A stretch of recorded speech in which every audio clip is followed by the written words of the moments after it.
Good morning, everybody. Welcome to Bear Creek. We're having a few tech issues this morning, so did everybody get a song sheet? Did you all everybody get a sheet?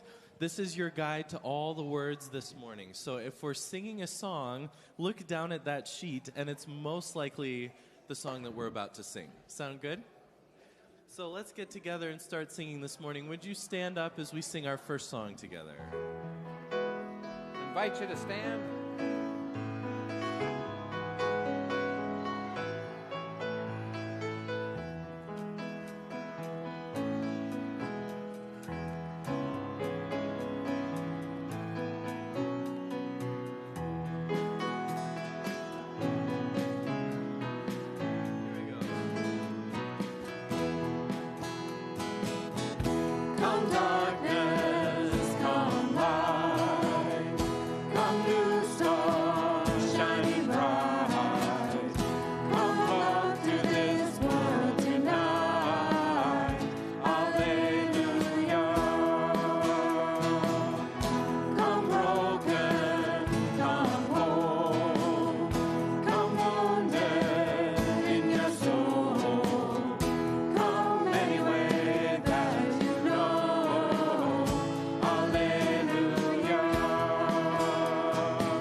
Standing here just for a minute. Thank you for being here. Just love that song. We're coming in all sorts of ways. I don't know if you noticed, we had some runners going around here this morning.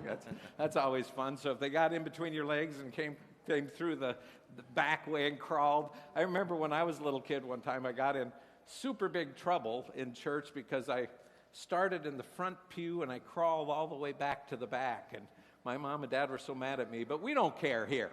We love that kind of thing. So if it happens, just maybe not Jim Zimmerman crawling underneath there. So anyway, welcome. Good to have you all here. It's so great to have you worshiping with us. And as this is our third Sunday of Advent, how many days till Christmas? 14 days, right? So we're getting there. And we're excited to have you worship with us, so let's continue on singing. I think you're going to know this next song. This is one of the oldest songs in our Christian inheritance. Would you sing with us? O come, Emmanuel, and ransom captive Israel, that mourns in lowly exile here.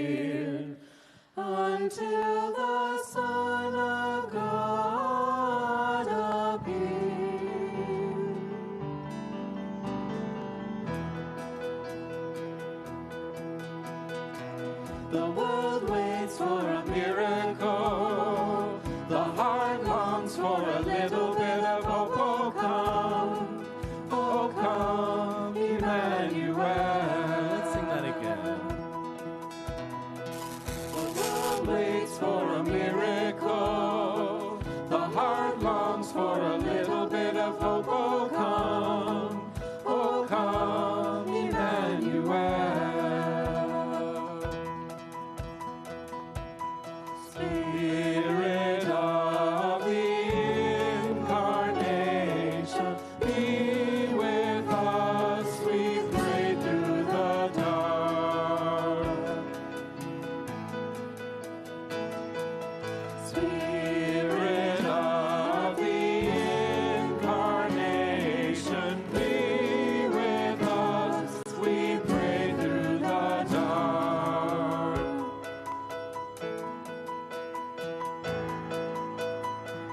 A child prays for a peace on earth, and she's calling out from the sea of hurt. Oh come, Emmanuel. Let us pray. God of our desert wandering, God of our patient waiting, we long for you.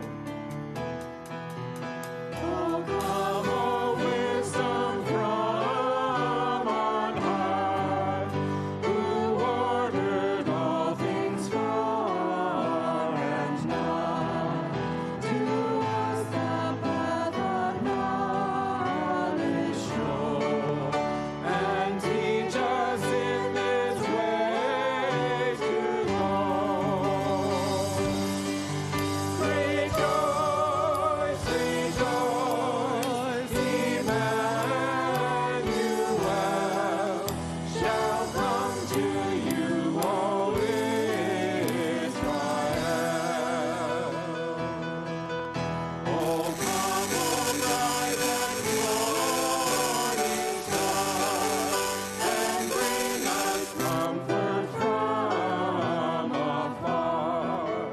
Dispel the shadows of the night, and turn our darkness into light. Rejoice, rejoice, Emmanuel shall come to you, O Israel.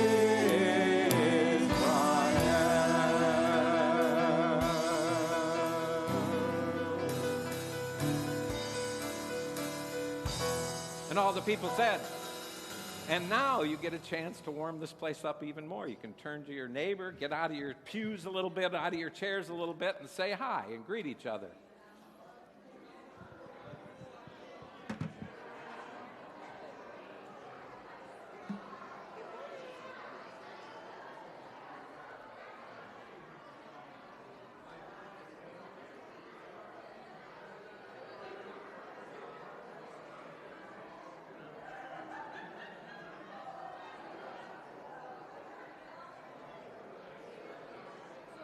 We just know this. Is that why we only have words?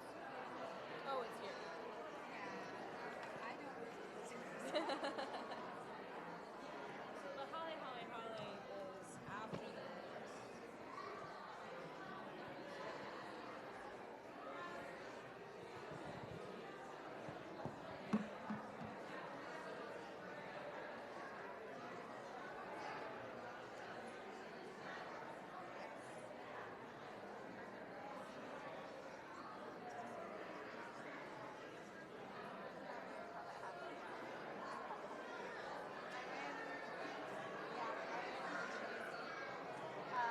On like the street yesterday, like last Sunday, and I was like, oh, it took like their like 3 seconds to say, oh yeah. It's really funny. It happens all the time. Contextually different. It's like just not expecting to see it here. It's like when kids are teaching math for miles.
guy. I already know. How old are you now?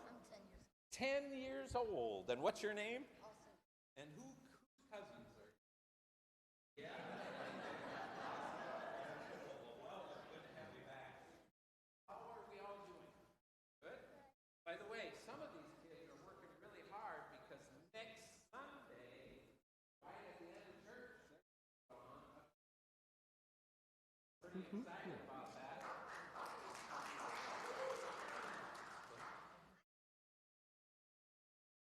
I'm going to kiss a slug, yes, but we have to wait for the slugs to come out. Can't seem to find any. I don't know how that happened. But, so anyway, Mason, you're in the play. Who are you? He's Bob. Well, say hi to Bob. That's a big stretch. And Sophie, who are you? Marlo, right here. And Hannah, you don't have a part, do you? Well, what's your part? Sam, she's kind of the star. And Bryn, you have a part. Amazon. I don't know where that came from, but Amazon. I think there's a joke there that's going on. And what are you? Carol. She's Carol, that's right. And I know you're singing, right? And Sammy, you have a big part.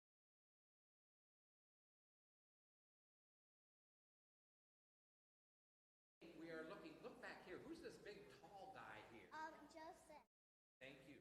Joseph. That's Joseph. And who's Joseph engaged? Mary. Joseph's. And do you know what Joseph did for a living? No. You think he was a film producer? You think he was a computer engineer? No. What might, let's see if I can, maybe I can give you some hints. A slug kisser. He was not a slug. Eater. Does it give you a clue? Worker. He was a worker. What kind of worker? High worker. Hammering. Hammering, yes. No. House builder. Is there another word for house builder? Measurement. Measurement. Carpenter. Thank you, Lillian. Awesome job. Yes, he was a carpenter. Here were some of his tools. He had a hammer sometimes. No, you can't make. And here is a tape measure to measure things. Can I wrap that up? And here's a carpet cutter because they had carpet back then. And here is a screwdriver. So he might have used all these things and maybe even a saw. But there's one tool that is more, I think, than any other tool. Pencils.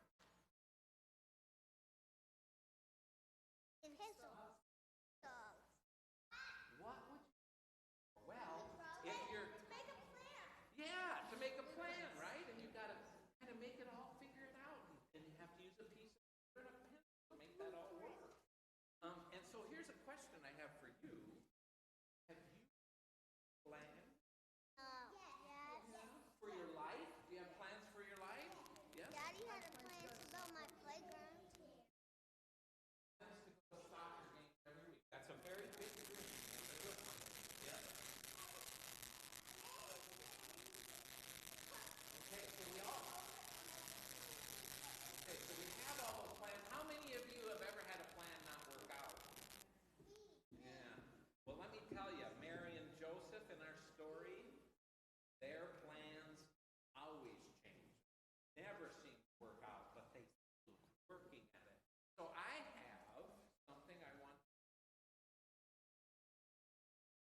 You share here.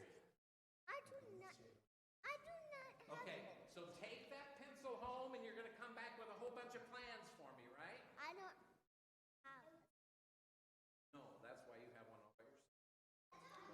All right, so let's bow for a word of prayer. Can you pray after me? This is my big plan that you will all pray. So let's pray. Pray after me. Dear God, thank you for Mary and Joseph. Even when their plans didn't work out, they kept at it.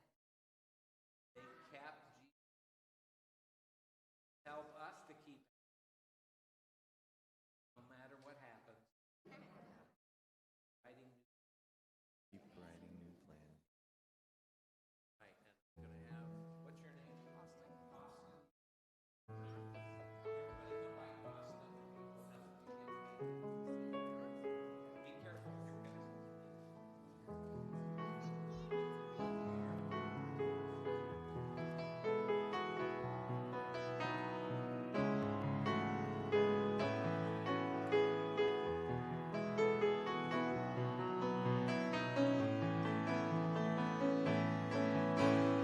Light the candles of hope while we labor with you, longing for nearness and light, Emmanuel, coming near.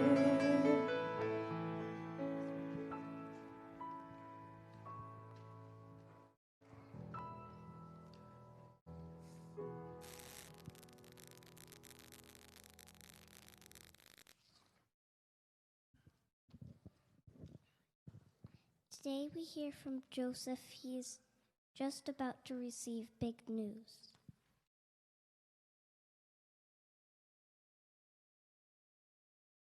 Mary, his fiancée, is expecting a baby.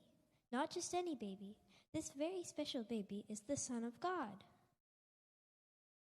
We light the first candle as a symbol of hope, even in the darkest night.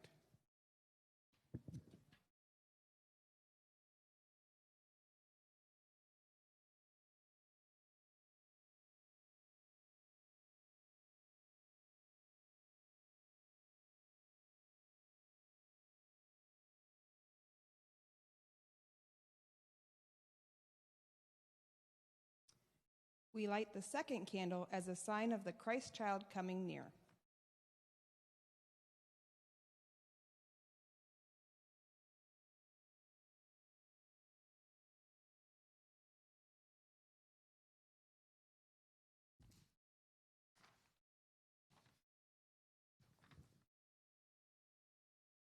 We light the third candle to pray for Joseph and as he figured out what to do with his life-changing news.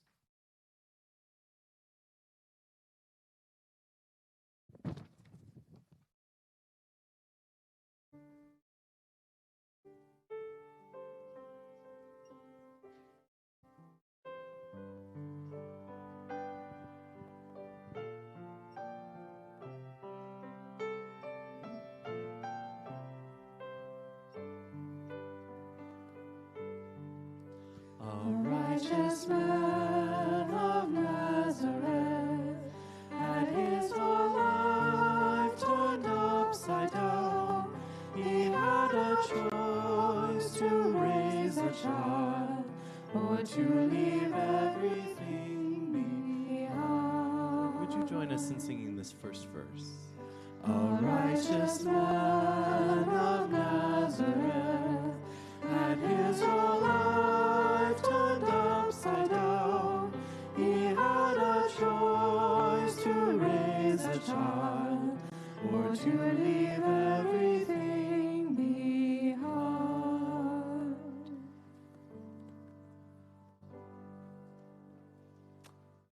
I'm going to tell you a story this morning that I just want to warn you, you aren't going to believe. Sometimes I still can't believe it myself. As I look back at my life, I'm Joseph, by the way, the father of Jesus, the one in and through whom you who have come to know love, pure, unbounded love, and at least I hope maybe someday you will, or you have now.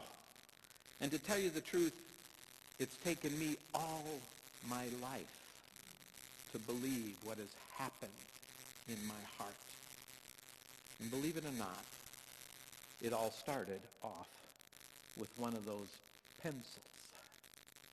My father gave me my first pencil on the first day of my job. He was a carpenter, you see, and he was teaching me how to be a carpenter. And like him, I was naturally inclined to it. I was good with the saw. I was good with the hammer. I knew how to plumb a line. But he insisted that the most important tool a carpenter had was the pencil. A good business person, he would say. A good carpenter isn't just good with a saw and a hammer. You have to know how to put a pencil to it.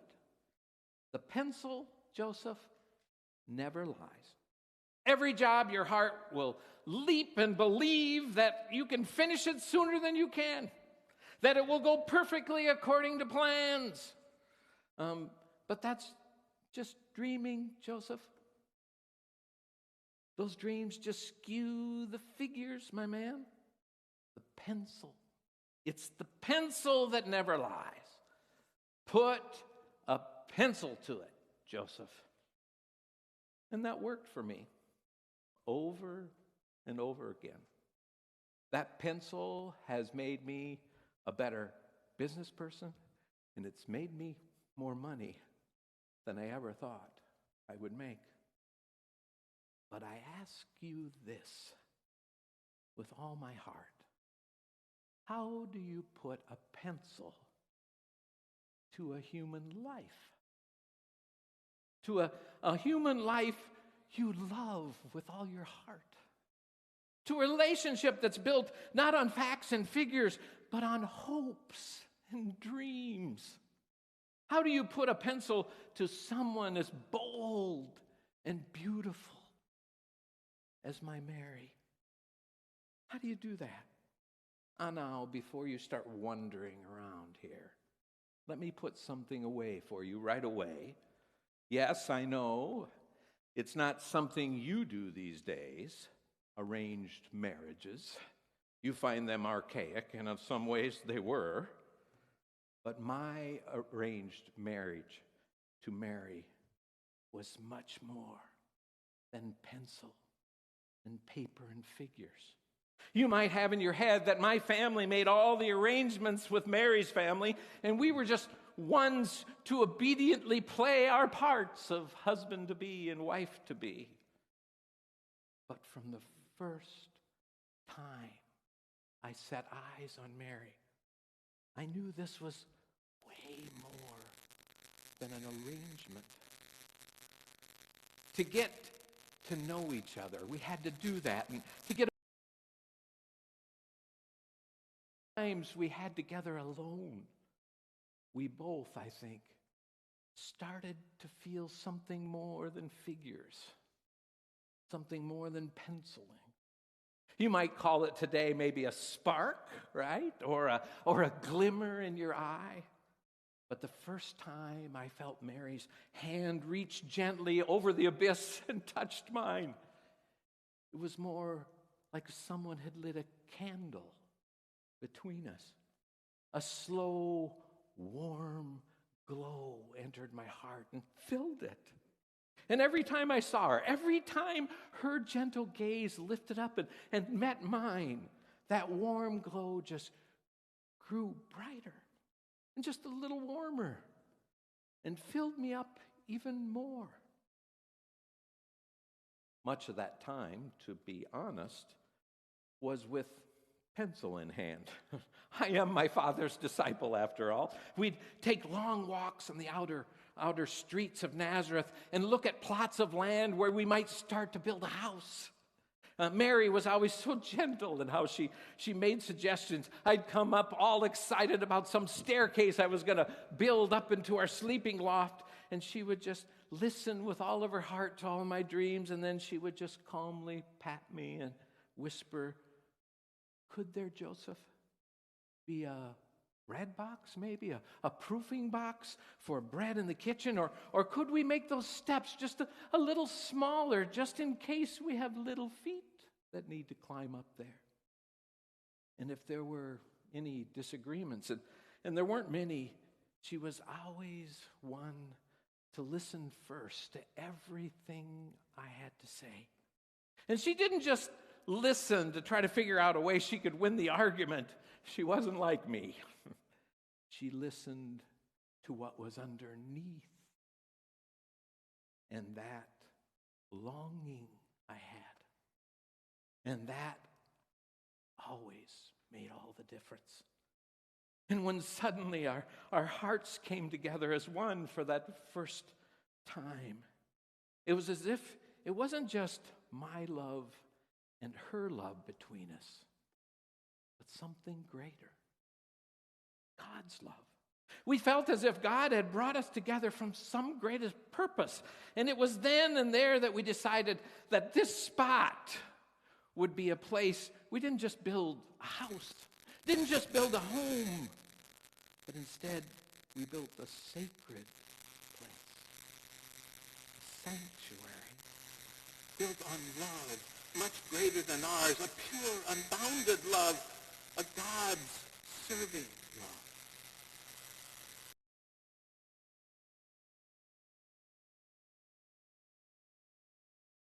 After that mysterious and magical union, I had had a long day reworking some other carpenter's sorry attempt at a kitchen. And I laid my head on my pillow and I just wanted to go to sleep, but there was something there. It kept bugging me. I finally lifted my head and there was a note from Mary.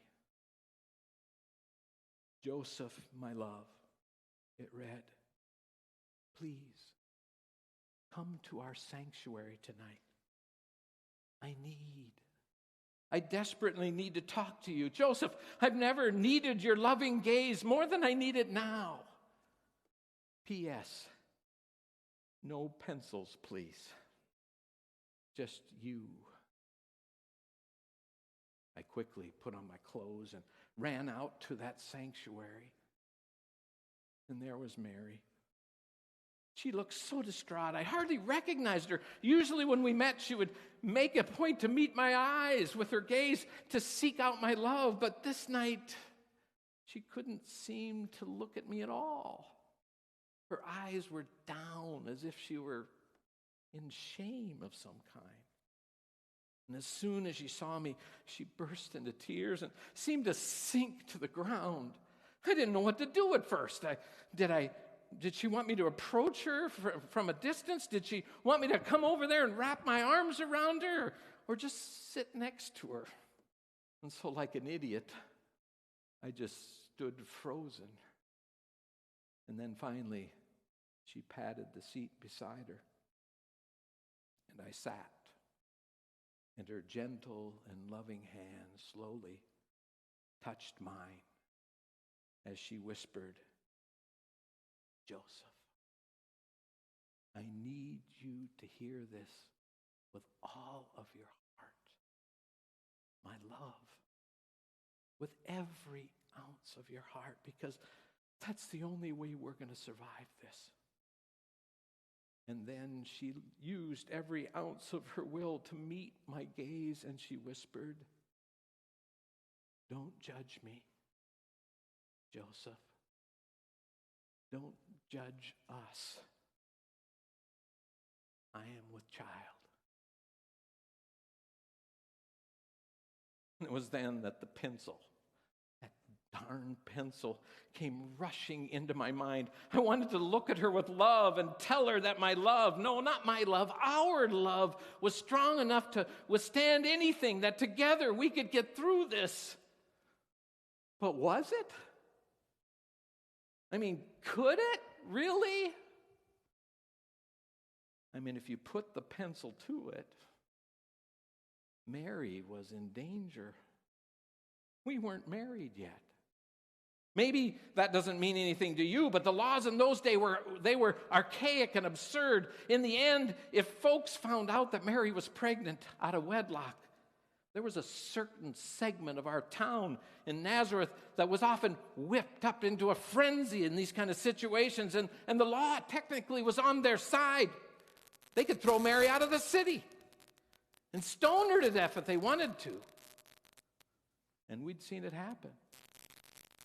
Now, that didn't happen very often because families love each other, right? And so families would often send the poor, expectant woman away before anyone knew. But the life of someone sent away was nothing but hardship and toil. And the rumors would always follow them no matter where they went. Mary's life would be ruined forever. And I loved her too much for let that happen. This is what the pencil does, right? It took me away from listening first in love. For 10, maybe 15 minutes, I don't even remember seeing Mary. Just numbers. Just laws, just patterns and problems to solve. Just what I could do next, what laws I needed to follow, and what laws I could get around. And finally, when I looked up again, no Mary. She was gone. Only thing that was left was a note. When you put the pencil down, come find me. I didn't even go home that evening. All night I just wandered the streets, putting that pencil to the paper, trying to figure out another way. There were moments, though, that if I were honest, that I might have really been just trying to put a pencil to it just for myself, to save face, to save my family's face. I'm not proud of those pencilings, but they were there. But in the end, my penciled plan was simple. I would break it off. Divorce her quietly. Come up with some lame excuse why her and I were incompatible. Come up with some lame excuse that I wasn't ready yet, that I had career plans that I needed to fill first, that I wasn't good enough for her. She could do better than a carpenter. We could divorce quietly. Mary could travel to her Aunt Elizabeth's before she was showing and hide out there until she had the baby. They could find a family member to take the child maybe, and Mary could come back here to Nazareth. And with a little bit of luck, avoid rumor and start repenciling her life. I'd come out the bad guy, I hoped anyway. But I could take it. I could find another job in another town, and I could start penciling my life again. A life that didn't include Mary. And that's, in the end, where I left it. That morning, right before dawn, I left my final penciling in Mary's hands, determined that me breaking off the engagement was what was best. But as Mary read that penciling, I can't help but remember that look on her face as she turned for the last time and looked me in the eye, and she took that pencil and she broke it in two. And she said proudly, confidently, filled with life and loving and grounding, I believe, my Joseph, that God meant us to be together. And that this child, our child, was meant for something greater. And then this child was something that God had placed between us. And that our obedience wasn't to some law of this land or some penciling of practicality, but our obedience was to a love that was greater than what was between us. A love in us and beyond us. A love at the very grounding of what it means to live life. Joseph, come live this life with me, with God, together. We can do it. Well, I left Mary and headed home. And as dawn was about to crack open on a new day, I fell fast asleep, overwhelmed by this predicament. And the only way out in my mind was still that penciled plan, a quiet divorce.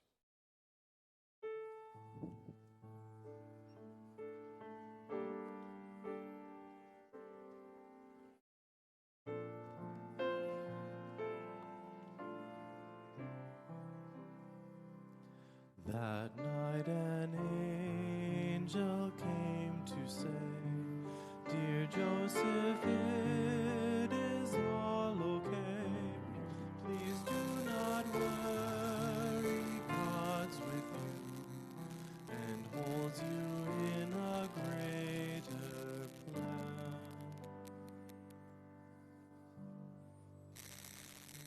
Now the birth of Jesus the Messiah took place in this way. When his mother Mary had been engaged to Joseph, but before they lived together, she was found to be pregnant from the Holy Spirit. Her husband Joseph, being a righteous man and unwilling to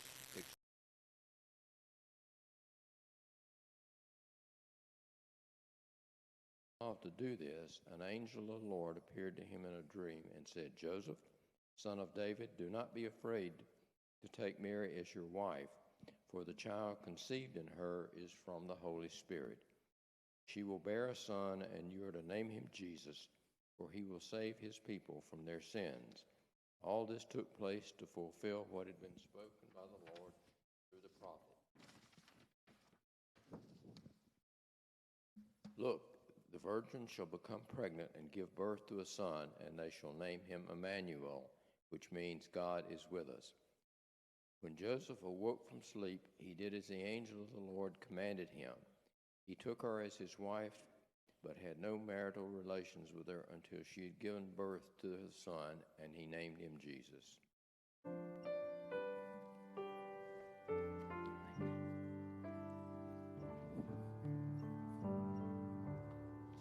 Your baby needs you, stay with him. Your love will show him how to live. Don't leave him stranded in this world, for he is God alive with us. He is God alive with us. Well, you know as well as I do what happened in that sleep. I woke up with a clarity in my heart that I'd never felt before. It was as if an angel had landed on my shoulders as I slept and swept away all the doubts and fears, erased all those pencilings in my playbook. And the only thing that remained in my heart were Mary's words. "I believe, my Joseph, that God meant us to be together, that this child, our child, was meant for something greater, that this child was something that God had placed between us, and that our obedience wasn't to some law of this land or some penciling of practicality, but our obedience was to a love that was greater than what was between us." And it was then they understood, that I understood for the first time, I think, what faith really meant. That faith wasn't a strict adherence to God's laws, but instead an obedience to a love that can find a way to use the son of Mary and Joseph, a carpenter's son, to turn the world upside down. Right side up, I should say. God, you see, wasn't in the end just a lawgiver, but instead was a God who could take what the world sometimes thought was a mistake and turn it into a blessing for the world. God was love. greater than any mistake we could ever make, that flowed through all humanity, trying to make things come out right. And my job wasn't to follow laws, but to follow, to be obedient to the law of love. A love all divine and excelling. From that moment on, I turned away from the pencil and towards God's love. I broke all the carpenter's rules. Now, that doesn't mean I still didn't put a pencil to it. But the pencil, you see, was never the ruler, the king. It was always servant to my love for Mary and that beautiful child Jesus. And that love, that obedience took us from Nazareth to Bethlehem. It brought us strange visitors, these stinky shepherds that showed up and just kind of overwhelmed us with their joy. And later, a group of mathematicians following their own scientific pencilings, following a star of all things to find us, and then later running for fear from the horrible Herod, all the way from Bethlehem to Egypt, where we spent 2 years in a refugee camp trying to keep Jesus alive. All in the direct obedience, not to law, but to love, to God's love. And in following that love, God's dreams became our dream. And by you following that love, I hope the same might happen. And all the people said,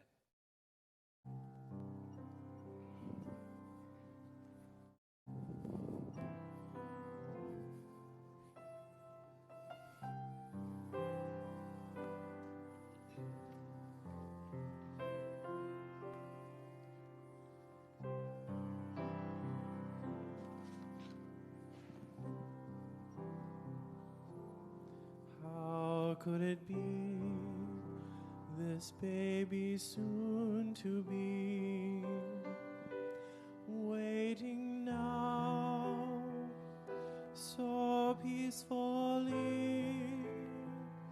The Son of God, the angel said, how could it be?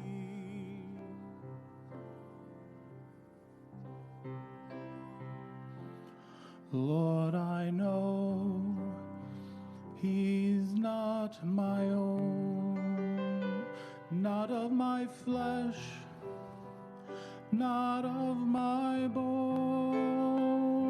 Still, Father, let this baby be the son of my love. Father, show me where I fit into this plan of yours. How can a man be father to the Son of God? But for all my life I've been a simple carpenter. I raise a king. How can I raise a king? How could it be this baby soon to be waiting now so peacefully? The Son of God, the angel said, how could it be?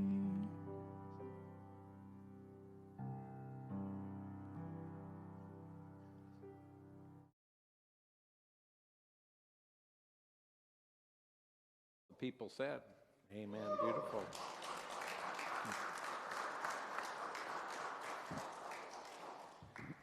this morning, as you come forward to take communion, we once again have prayer stations on the sides of the sanctuary. We invite you to light a candle. We invite you to come over to our sand station or to our longings tree and to write whatever has moved in you this week as you continue to journey through Advent, and hang it up on our tree. And we also have our gazing station over there. So take this time to be in prayer. And as we share in communion, I want you to think about this bread as your plans in life. Do you remember all those plans you had when you started out, and how many of them now have broken? And how many times you had to rewrite them and repencil them in your life? And through all of that, even the brokenness, God is there, helping you find a new way to keep loving. And in that brokenness, oftentimes there are mistakes that we make. And so we pour this cup as a cup of forgiveness for all of you, and also a cup, an invitation for you to forgive those who maybe have broken your hearts in this world. As we drink this cup, we ask God to forgive us and pour within us a new sense of love for the world. And so as we come and take the bread and the cup and share it with each other, may new plans begin. May old plans be renewed. And may your faith in a God who has never let those plans just go awry be with you. And all the people said, amen. Come and join us. Those who are helping, if you could come forward.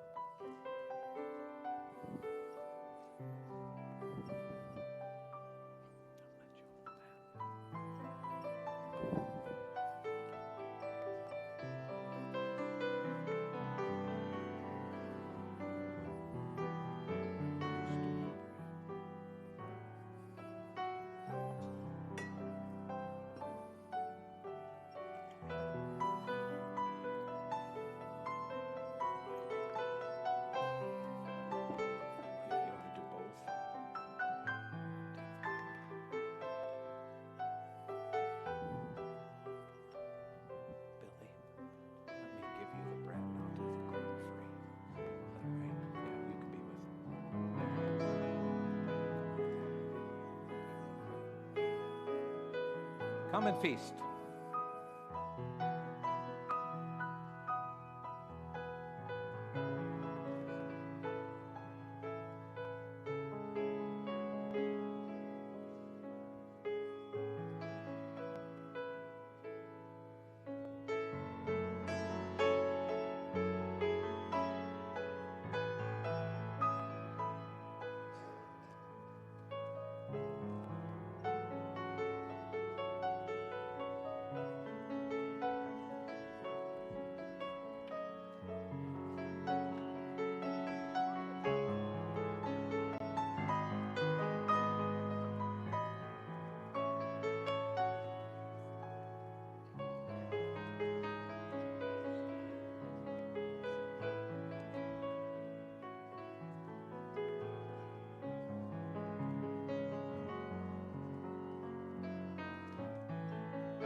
I have traveled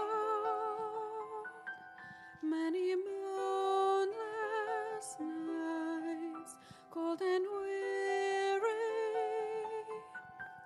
with a babe inside, and I wonder what I've done.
please stand as we join in our closing hymn?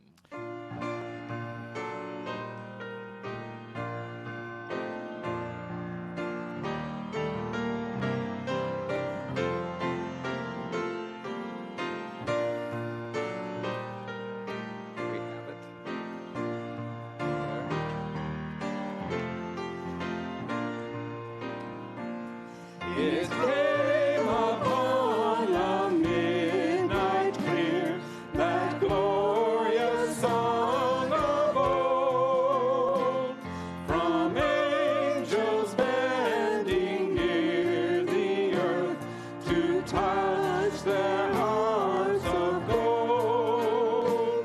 Peace on the earth, goodwill to all, from hands of gracious King. The world in solemn stillness lay to hear the angels sing. Still through the cloven skies they come, with peaceful wings unfurled, and still their heavenly music floats for all the weary world. Above in sad and lonely plains they bend o'er hovering wings, and o'er its babel sounds the blessed angels sing. And yea, beneath life's crushing load, whose forms are bending low, who toil along the climbing way with painful steps and slow. Look now, for glad and golden hours come swiftly on the wing. Oh, rest beside the weary road and try a cappella. All the days are hastening on by prophets seen of old, when with the ever-circling shears shall come the time foretold, when peace shall over all the earth its ancient splendors fling, and all the world send back the song which now the angels sing. Before you go, a couple of announcements. First, I want you to give a little hand to Andrew. I made him, he had no idea I was going to get him to do my communion while I came up and sang, so give Andrew a hand. Third time here, Andrew, you're preaching next week. No, I'm just teasing. Also, we have a huge day today yet. At 5 o'clock to 7:30 is our Christmas festival. Let me tell you, Connie has been here all week working on beautiful crafts. These are cool crafts not only kids are going to have fun doing, and we also have someone coming who's going to do a little drama for us. Then we're going to end with some singing carols, so please come. 5 o'clock to 7:30. We also have soups, stuff to eat. And then next week, do not forget, our choir is singing a concert. What time? 3 o'clock. 3 o'clock in the afternoon on Sunday. Man, if you could bring a guest or two, or 10 or 20, we would love that. He has two special friends and guests that are coming to perform piano and flute, right? So it will be a beautiful day. So please come to all that if you can. So again, have a great day. And if you read the last part of this hymn, if the whole world could send back the song which the angels started. That's our job, right? Is to go out and sing the angel song, not only back to God, but out into the world. So let us go forth and do that. Thanks for coming.